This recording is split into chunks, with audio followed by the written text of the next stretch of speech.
સૌપ્રથમ તો એવું છે, અમારા કલાકારોને શું હોય, બધા લોક સાહિત્યકાર, જો કલાકારોને ગાવાવાળા વગાડવાવાળા બધા ભેળા હોય, અમારા બધાને દેરાણી જેઠાણી જેવું પડતું હોય.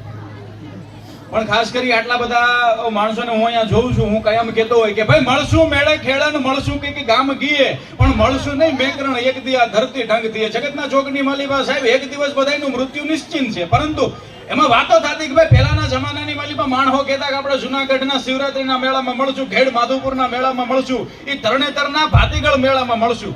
ત્યારે ખરેખર આટલી બધી બહોળી સંખ્યામાં તમે અહીંયા આવ્યા છો મારા વાલા, તો હું તમને ચોક્કસ એમ કહું કે ભાઈ આપણે જ્યારે એકલધામ જઈશું ને ત્યારે હવે હું એમાં ઉમેરીશ કે આપણે એકલધામના મેળામાં મળશું.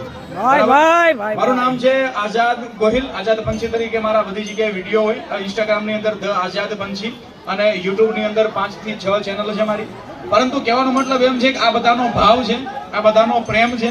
અને એક દુહો ગાઈશ પછી હું કેમ કે અમારે શું હોય ખબર છે, આ બધું ટેવ પડી ગયું. પણ એટલે અજ સાજણ તારા સંભારણા,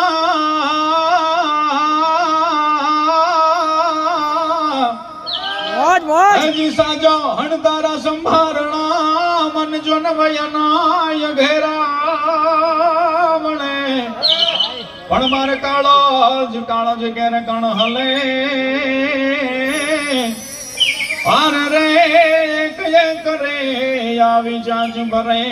અહીંયા પાઘડીઓ પહેરીને વડીલો બેઠા એટલે મને પોરાના પલ્લા છૂટે કે પણ પાઘડીઓ 50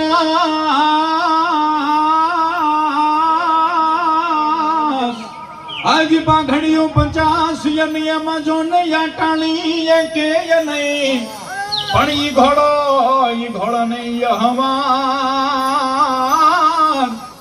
અરે રે હુકમ મિટે ન ભાડું માંગડા, પણ ઈ ઘોડો નહીં હવાર રે. અરે રે હું તો તને મિટે ન ભાડું માંગડા. આ બધાયના ચરણોમાં કોટી કોટી વંદન. આઝાદ પંછી.